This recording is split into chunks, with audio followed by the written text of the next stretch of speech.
Every time she made a mention to hip-hop culture, it was something that was wrong with it. And it was something that was on my CD that was the largest debut in hip-hop album. You're looking at it and you're saying that everything that's wrong with our culture is why I'm a success. That's the only issue with Oprah Winfrey with which 50 Cent has ever had a problem. But you can bet there has been more involved than simply hip-hop culture.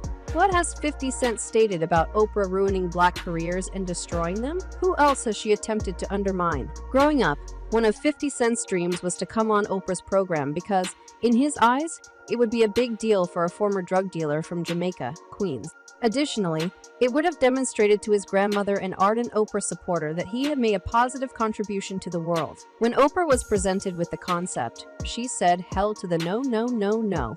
She was adamant about not being interested in anything 50 Cent had to give, okay? In an interview with The Guardian, 50 Cent explained why Oprah didn't want anything to do with him. "She was utterly against anything that was in my song. Therefore, she ain't never gonna have me on that program. That platform will never be reached by me, which is proof that you are a big success." So I just responded, "Okay, let's at least be enemies if we can't be friends. I want to hear more." 50, how petty of you. I would see moments where you would discuss your feelings on the culture. Yeah.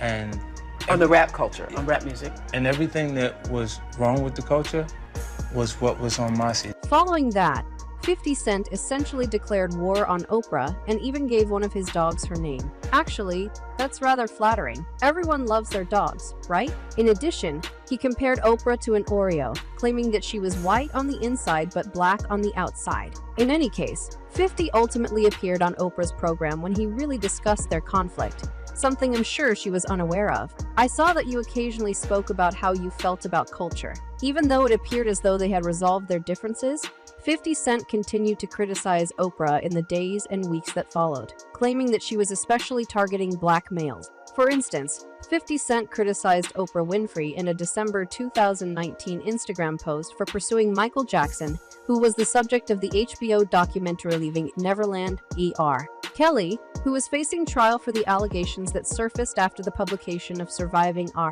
Kelly, and Russell Simmons, who was also the target of numerous allegations. According to 50, these documentaries publicly found their subjects guilty, and they were presumed guilty unless proven innocent. In an interview with Watch What Happens Live, 50 said that he was simply against the way that Oprah was singling out particular individuals during the height of the Me Too movement while keeping quiet about the white men who were also dealing with similar allegations, such as her alleged friend Harvey Weinstein, who was facing some serious charges. I made a comment about not understanding why they were choosing specific people for the Me Too stuff. The reality is that Oprah has received criticism a few times for either undermining black artists or attempting to degrade them so she can make money off of them. For instance, Dave Chappelle once spoke about how some individuals in Hollywood control and exploit artists, particularly black artists, on Oprah's show. When you're a guy that generates money, Yeah.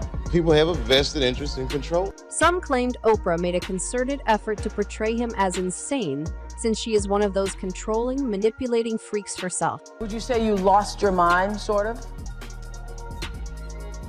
No, No. not exactly. Okay. I wasn't crazy, but it's incredibly stressful. The same individual has also been charged with blackballing Kanye West in order to prevent anyone else from wanting to collaborate with him. Some people don't find that strange because Harley Pasternak, who threatened to institutionalize Kanye West once more and send him back to Zombieland so that Kanye would never see his children, is pals with her. Do you recall when Kanye had one of those episodes in 2016? Harley Pasternak dialed 911 as though he was fully aware of the situation. Harley is a personal trainer with links to numerous well-known business people, not a doctor. Let's not overlook the fact that Kanye has gone on a few rants about how Hollywood is controlling its artists. Some conspiracy theorists could have some cause to think that Oprah is blackballing Kanye in order to keep him out if you told them that. Can't control me. You get what I'm saying? They can control Shaq. They can control Charles Barkley. They can control LeBron James. They can control Jay-Z and Beyonce. But not you, man. But they can't control me. You Not see, it you. ain't no name I won't name. It's up. Who else has been fairly forthright about how people like Oprah and Tyler Perry undermine and manipulate black artists? Williams, Cat. Kat said particularly that one of the ways black musicians are being controlled is by making them perform the clothing ritual during an interview he gave to Blackstreet V in 2013. And by dress ritual, I mean the way you would sometimes see these black comedians wearing a dress. In fact, if you asked Kat, he would explain why they don't want individuals in the business like him or Dave Chappelle. Dave Chappelle has never been a part of the Illuminati. They don't want him or me or people like us. There is one more individual who might not be quite pleased with Oprah. According to Ludacris, Oprah humiliated him when she asked him and the Crash Group to appear on her show. Despite the fact that the discussion was intended to be about the film, Oprah instead attacked Ludacris for using the N-word in several of his songs. As a result, Luda replied when Oprah shifted the conversation back to his music rather than the movie. But what's this? He discovered that Oprah had cut out his comments and kept the sections that made him appear terrible after the broadcast had aired. She was able to say what she said, and then I had my rebuttal, and when I saw the final show, her comments were in there. Right, was in there, but yours wasn't in there. And mine weren't in there, so it just looked like I kind of took. Monique is another individual I must bring up as someone whose career Oprah is said to have destroyed. Monique is still awaiting an apology from Oprah. When Monique made the movie Precious, Oprah and Tyler Perry became involved and took on the roles of executive producers, which is what transpired with these two. Monique said that the movie had been filmed and that she had performed her contractual obligations. However, Tyler Perry and Oprah wanted her to go to film festivals, award ceremonies, and related events to promote Precious, but when she refused to do so for free, they blackballed her and stated she was difficult to deal with. Since it costs money to travel across the nation and around the globe to promote a movie, expecting someone to do this on their own expense is a big ask, especially if that person already believes they were underpaid for the job in the first place. Until that woman says, let me apologize to you publicly, it'll be to the day I leave this earth, because what you did was malicious, and it was intentional, and it was ugly. If Oprah was watching this, what would you tell her? I would say, Oprah Winfrey, you know what you need to do, and stop hiding behind what you call was negative comments, what you call, oh, I don't even deal with things like that, because what people are beginning to do is see you for who you are. Let me not even start on how Oprah exploited her connection with Monique to get highly sensitive secrets about her family life, only to reveal those things on her show without informing Monique in order to boost ratings. She should certainly apologize to that woman still, by saying on Instagram, I'm sure Oprah Winfrey and Tyler Perry would not want to continue to allow their influence to damage Monique's career. 50 Cent expressed his agreement that they should apologize to Monique. Furthermore, this has continued much too long.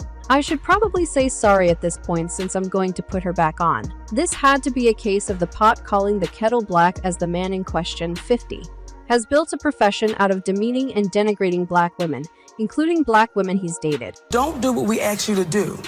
We'll take your livelihood. So for 8 years, my family has suffered and my career has suffered because what I would not allow those entities to do was bully me. Anyway, there have also been other celebrities who've called Oprah out for being fake, like Rose McGowan, who wrote on Twitter, I'm glad more are seeing the ugly truth of Oprah. I wish she were real, but she isn't. From being pals with Weinstein to abandoning and destroying Russell Simmons, victims, she is about supporting a sick power structure for personal gain. She is as fake as they come. #lizard. Ouch. Therefore, even if it seems like there are a lot of people who think Oprah is a snake, I contend that none of her detractors have been nearly as kind as she has been. As an icon, Oprah is. She was the first black woman in America to have her own production business. She received an Academy Award nomination for The Color Purple, her first motion picture appearance, not to mention everything she has done for the global society. Given that, I'm curious to hear your opinions. Are people recognizing her for who she is? Or is this all part of a plot to depose another powerful monarch? Mention your precious thoughts in the comments section below. If you like this video, then you must share it with your friends and family members. Don't forget to subscribe to our channel for more videos. Thanks for watching this video, and goodbye.